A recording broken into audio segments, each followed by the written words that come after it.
Hey guys, Sam here and welcome back to another FIFA 17 experiment. Today we'll be continuing and taking a look at the different regions of England. Today we're doing Yorkshire and I'm actually a little bit confused if I've gotten these teams right or not. Once again, if I've gotten the teams wrong, don't get too upset. You can blame Google and Wikipedia, but I did the best that I could to get teams from Yorkshire and put them in the same league. If you guys do go on to enjoy today's video, do leave a like on the video. Additionally, if you're new around here, you can subscribe to stay up to date with the content, and you can keep leaving your suggestions in the comment section below for future FIFA 17 experiments. Your support on these videos have been absolutely fantastic, so if we can get back going today, guys, it'd be very much appreciated. Without further ado, let's take a look at what teams are in this league, and let's hope that I haven't cocked it up too badly. Alright, so taking a look at the teams, these are the 12 teams that will be competing in the Yorkshire League. Barnsley, Bradford City up the Bantams, Chesterfield, Doncaster, Huddersfield, Hull City, Leeds United, Middlesbrough,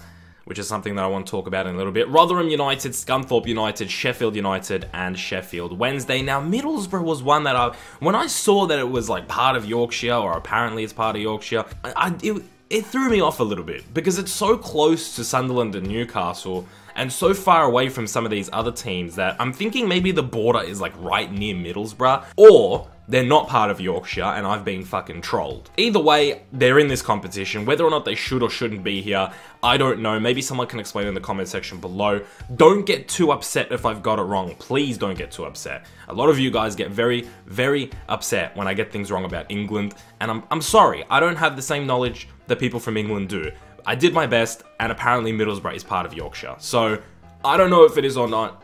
I hope it is. Anyway, it is a 12-team league, and I'll be honest, this is a very, very even league. I mean, yes, Hull City and Middlesbrough are the two Premier League sides going into this experiment, but they've just recently been relegated, both of them, from the Premier League. So when you look at it, it's actually like Huddersfield going into next season. I mean, the biggest team here is Huddersfield, and their team in FIFA isn't even that good because they weren't really expected to get that promotion. It was a pretty underdog story for Huddersfield to get that promotion. So the maximum level here you're looking at really is like a championship level squad. So it should be an interesting one. I think we might see a couple surprises, but overall you do expect Hull City and Middlesbrough with their FIFA squads to end up going ahead and picking up first and second in this. But you never know, anything can happen. So without further ado, let's take a look at how this league looks like halfway through the season. Okay, so halfway through the season, it's Rotherham at the top of the table, one that I wouldn't really expect. I wouldn't have really picked them out of the bunch to be the surprise team, but Rotherham have 7 wins so far out of the 11 games. They sit on 23 points in first. Hull City,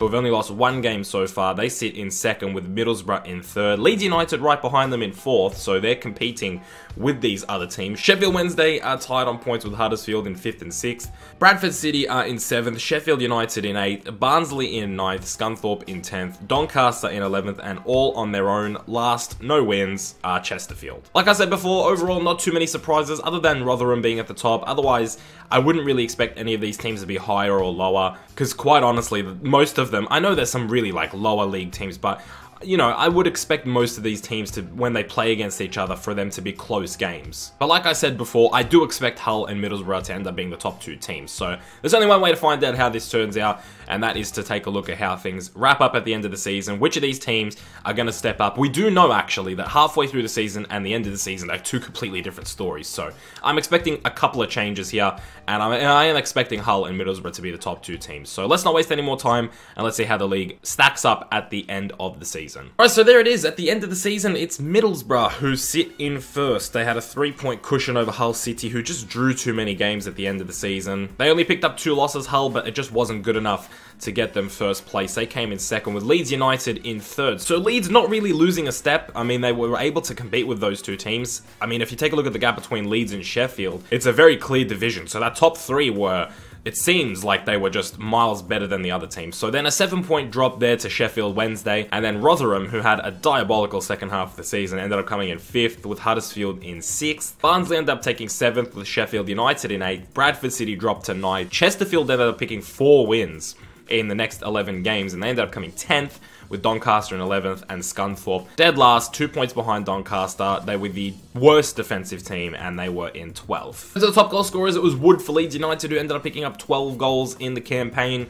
Ward for Rotherham ended up picking 10, and then Madden and Henriksen for Scunthorpe and Hull City respectively got 9 goals apiece. That is it. That is the end of today's experiment, guys. I hope you did enjoy this one. If you did, you can leave a like on the video. Your support has been fantastic, and it does mean a lot if you guys do drop a like. And also, if you're new around here, you can subscribe to stay up to date with the FIFA 17 experiments. We have these regional videos happening. We also have the historic La Ligas and Bundesligas that we're going to be doing in the future as well. And also, we're looking at Euro winners and World Cup winners and Copa America winners and stuff like that. We're looking at international teams as well. But if you guys have a different experiment idea, maybe something that we can do a few different versions of it, or we can make it like a little mini series, like the way we had, you know, the randomizations, we had the playoffs, you know, we've had these little sort of same topic experiments. If you have any ideas where it could be done across 3 or 4 videos, do definitely drop those ideas in the comment section below, because it would be nice to have a few different one of these runnings, because we can only do those international ones for so long. Also, these regional videos will come to an end as well eventually, so I'm looking for a sort of experiment idea that I could do maybe across a number of leagues or across a number of types of players or teams, you know what I mean? Something that I can do a few times but with different teams or different, whatever the case is, different players, something, an experiment idea that I could do over maybe 3 or 4 or even more videos. So if you have an idea like that, I would definitely like to hear it. So do have your voice heard in the comment section below. But even if you have one-off experiments, go ahead and leave them in the comment section below as well. They're very fun to do as well. But that's it, guys. I'm not going to waste any more of your time. Your suggestions and your support is very much appreciated, so thank you so much in advance. But I'm going to have to love you and leave you, guys. Thank you so much for tuning into today's video. I hope you did enjoy today's video. I hope you had a good day. I will see you guys in the next one very soon. Keep it real.